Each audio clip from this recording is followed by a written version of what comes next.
Why hello there, my fellow jokers, lovers, and midnight tokers. Welcome to the Manny Marvelous YouTube channel. Today we got another box opening from the brand called Subscribe. Just kidding. Savinelli 311 king size. And a tin note and tasting of plum pudding.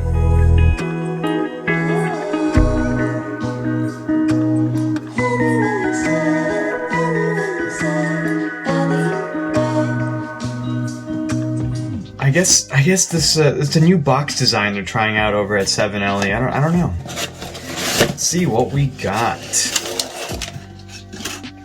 Dolomiti rusticated 311 KS. But here, the pièce de résistance. Are we ready? Ooh, that's just beautiful. This is the first expensive pipe I've ever bought for myself. I'm a man who enjoys coffee-colored stuff. Just anything. Anything dark. I made this table, by the way. Or anything light or something in between. They are a 6mm. It's really smooth. Wow, that is really smooth. Oh, they even have it like proud and recessed over here, so it creates an extra seal on top of the first one. And this, I'm noticing right now, there's an extra groove inside there for this to be accepted, so this is a very good sealing pipe. As you can tell, this is actually shorter than most normal pipes. I would consider this a pocket pipe. It even has the stamping underneath, 311 KS, Savinelli Dolomiti. Savinelli does a lot of cool lines of pipes, but this is one of my favorites, and I only got this for I think 90 bucks. I will not be packing this pipe today though. This is going to be dedicated for my special blends that I make. This is my special occasion pipe, so let's retire this for now. Plum pudding. We're gonna open this up. It's an English Balkan pressed tobacco rich blend of Latakia, Orientals, Virginias, Perique, and Cavendish. Huh? I got it this time. I have never smelt a tobacco like this before. Here's what it looks like. Very interesting looking flakes. Whoa. It's like tingles your nose. It's got that sensation to it, but the smell, the scent, it's different. It's got like, if you mix fruity, like fig and cherry, very light cherry, wild cherry, ketchup, grape jam, rhubarb, fresh soil. Wow. I don't even know if I'm ready for that. That is very interesting. This is gonna require attention to smoke. I can already tell. This is definitely gonna have some flavor to it, like a good amount. Nothing like East Farthing. Actually, if there's like a polar opposite to this, while still having Latakia in it, it would be East Farthing. So East Farthing is total opposite end of the spectrum on Englishes compared to this. But it doesn't smell offensive. Scale of 1 to 10 for how aggressive the scent is, I'd give it about a 6.5. Blaine HGL, I feel like, has an even more aggressive tin note. HGL is probably an 8, depending on how fresh it is, but it can be at most an 8. This is at most a 6.5. The first flake tobacco I've ever smoked was actually Sutliff's Voodoo Queen. That has an aggressive tin note factor of about 3 out of 10, and it smells like a haunted hayride. I definitely recommend that. You should definitely try Voodoo Queen. The term plum pudding, I mentioned it to my woman. She was like, oh, that sounds like a fun tobacco. Sweetheart, if you're watching this right now, I'm gonna tell you, I hope you like country diners, because this smells like a diner in the morning for some reason, with really burnt coffee and vinegar and leather. This is probably not sounding very appetizing to a lot of you, but I am getting the plum, finally. I don't know about the pudding. The story with this goes that once upon a time, in the great mountains of Seattle, there was a group of lumbersexual hipsters that started smoking pipe together and wearing flannels. So I guess one of these hipsters decided that he was going to be a blending master and came up with this thing that has now gone down in history. Mr. Joe Langford, I take you up on this offer and this challenge. Let's find out if it really is overhyped. Bear with me on the camera angle now because I'm in my car and it's getting darker, so I'm trying to get whatever light I can here. I'm in Keene, New Hampshire right now. Plum pudding. I'll tell you this right off the bat, it is really mellow. Like, not mellow, it's well behaved. It's not like rough edges or anything. And I finally understand the whole frankincense and myrrh thing that they're talking about English blends.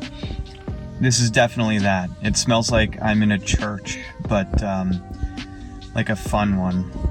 You can definitely smell some Perique and like a good Latakia in it. It's not overbearing in any way. Although the more I smoke Latakia, the more I come to find that I actually love it. The burleys are way in the background. You know, a little bit of nutty, not cigaretty, which is good. I hate that. I hate cigaretty burleys. Haunted bookshop, never give that to me. Nope. Having a hard time keeping it lit because I don't think I'm good at breaking up crumble cake yet. I actually really like this. Would I buy it again? Yes, but it wouldn't be the like number one thing on my list. It would be like, yeah, I like that, and if it goes on sale, I'll get another one. That's actually how I got it this time. I wanted to try it, but I was not about to spend $17 on a tin. This is like number 10 out of top 10 blends for me. I like it. I don't love it, but I like it a lot.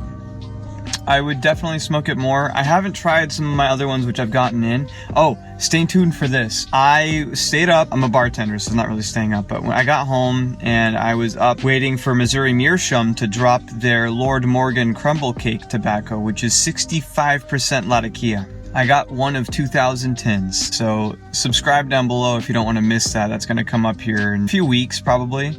I also got We Three Kings. I've never tried We Three Kings before. I had Christmas aromatic with the frankincense and myrrh part of the Orientals mixed into it. We're going to give that a shot, probably in the Savinelli. So that's probably going to be up next.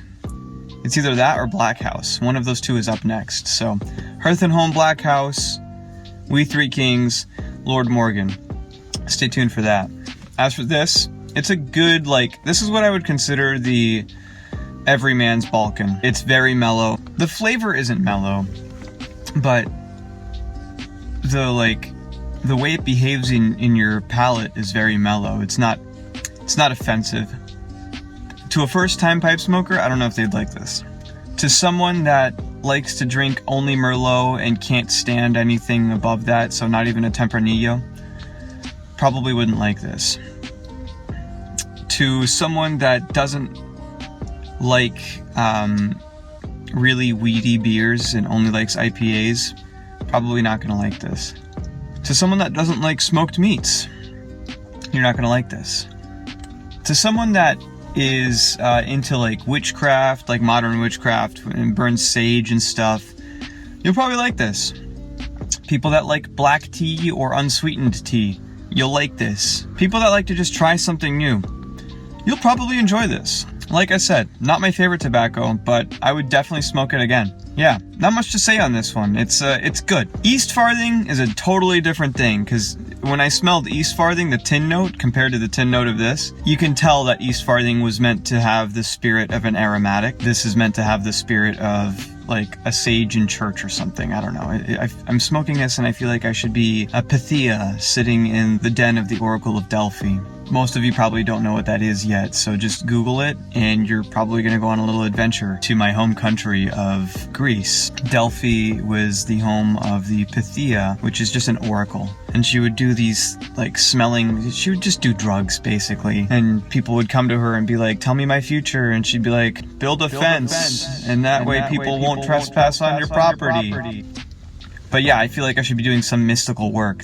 Honestly, this reminds me, it's like a cousin to Sutliff Voodoo Queen. So if you want to try something like this when it comes to the smoking taste, not the tin note, but the smoking taste, Sutliff Voodoo Queen is like a diet version of this. Anyways, I gotta get home because my friends are waiting for me online. They want to play D&D. This blend reminds me of Wizards, which I do not play. Rogues, man. Rogues all the way. If you like what you saw today, do me a favor, hit the like button down below. Turn that red subscribe button into a gray subscribe button. Hit the little bell if you'd like to be up to date and make sure that you don't miss any of my tastings and box openings. If you like motorcycle content, that's a double reason for you to go down and subscribe because I do both on this channel. I bid you adieu. Stay safe, stay marvelous, and have an awesome weekend. Peace out.